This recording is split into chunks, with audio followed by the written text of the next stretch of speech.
Hello, boys and ghouls, and welcome to your first training for the Resistance. I know that the last time you saw me, I was probably in some ridiculous getup, reviewing something light and fluffy. So the sudden time jump might seem jarring, like it's part of some other continuity, and you'd be right.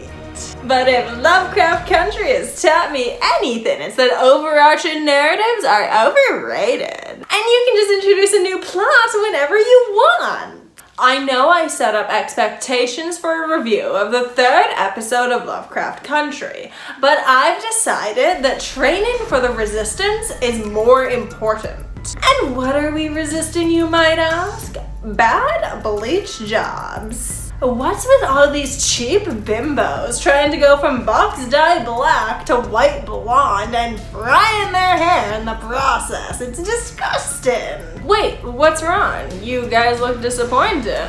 You actually want to hear about the third episode of Lovecraft Country? Fine, whatever. Let's get this over with quick. I've got bigger ends to split.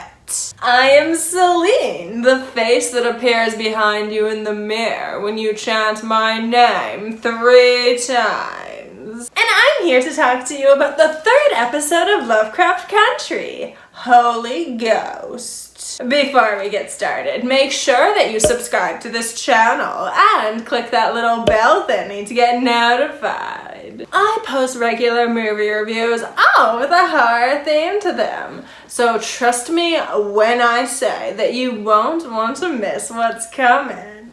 Don't believe me? Stick around to the end of the episode to find out what movie I'll be discussing next time. Now, let's give a quick recap before we get into the episode. After Atticus's father went missing, he followed a letter that his father had written to Arden Manor, along with his Uncle George and Letitia, an old friend who kinda has a crush on him. At Arden Manor, they met Christina, a white-haired witch who controls the elder gods with magic.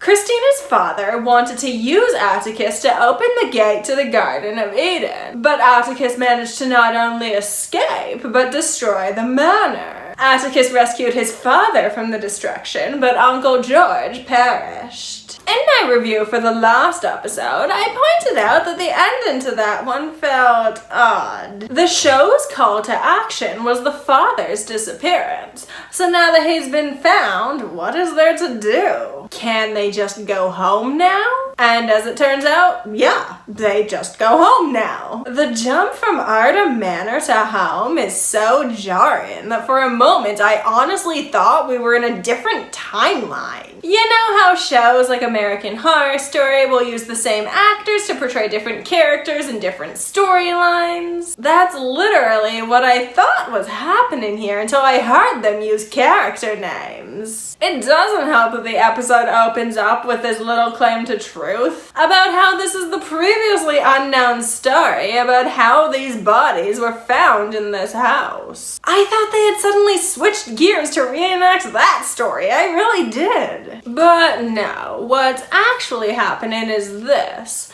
After they got back from Arden Manor, life more or less went back to normal. Atticus has been checking in on Uncle George's wife and daughter, making sure that their transition into life without him okay. And Letitia used the inheritance that her mother left her to buy a cheap house in a white neighborhood where she intends to house underprivileged black people. It's kind of hilarious too. It looks like one of those stereotypical haunted houses from a horror movie. The kind that people are always wondering who would be stupid enough to buy. But here, it makes sense that Letitia would want to buy it. Because as creepy as it looks, it's still affordable housing in a good neighborhood. That isn't something that she's in the financial position to turn down. There's just one problem. Okay, 2 problems. The first issue is that it's in a white neighborhood, and they don't want no damn black people in these parts. The second is that the house is haunted. Which brings me to one thing that I think this show does extremely well. It does a good job of exploring real-life racism through the lens of fantasy. The haunting just becomes an extension of the racism of their neighbors. Just another reason why they don't feel welcome in this home. It's an effective way to communicate these types of stories. The ones that are lived experiences of marginalized people. Because it offers two emotional levels on which the story can be experienced. You can know the more cut and dry reality of the racism, or you can know the more abstract emotions behind the haunting. But either way, it ensures that you relate to the story in some way. Anyway, Atticus starts talking about going back to Florida, and only decides to delay his leave when he realizes how bad the racism around Letitia has gotten. He agrees to attend this big housewarming party that Letitia is throwing,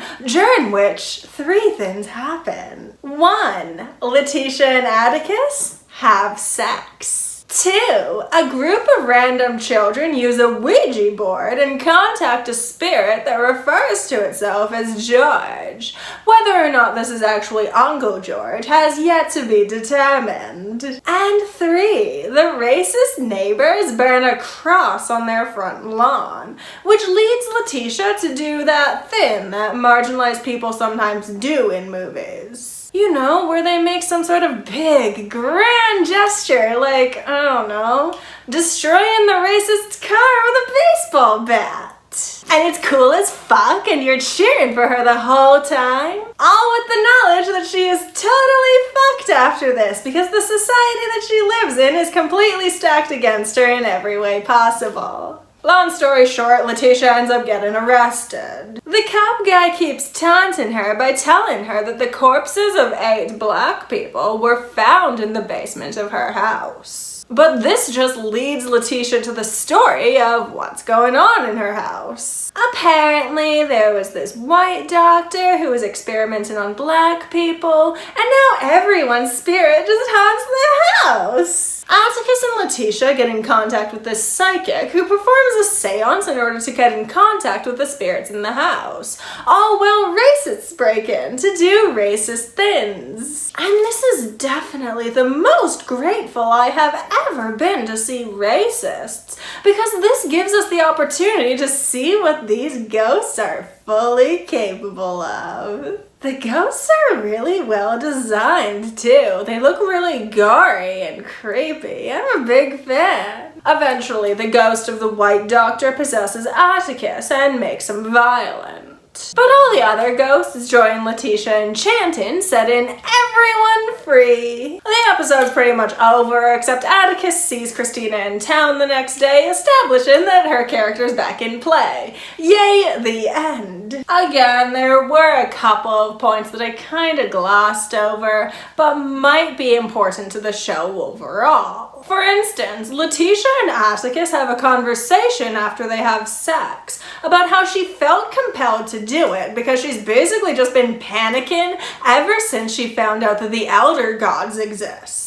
Her entire understanding of the world has just been flipped upside down, and she doesn't know what to do, and she just wants to feel something. There's also this moment where Uncle George's wife expresses suspicion about the way that her husband died, which she has every right to do, considering Atticus lied about how he died in order to avoid any mention of, you know, magic or evil cults or monsters or, you know. But that's basically the episode in a nutshell. All in all, this was definitely the weakest episode so far to me. The story did not feel Lovecraftian at all. It was just a general ghost story. I kept hoping that they might tie that whole mad scientist thing back to Herbert West, so that maybe, just maybe, this might have something to do with Lovecraft. But no. So does that mean that this show just has nothing to do with Lovecraft? Is this just a horror anthology set in the 1950s that follows this one black family? Why is it called Lovecraft Country then? I'm really hoping that we haven't seen the end of the Elder Gods. Considering we saw Christina at the end of the episode, I am pretty encouraged as far as that goes. But this episode definitely lost some brownie points because of just how generic it all felt.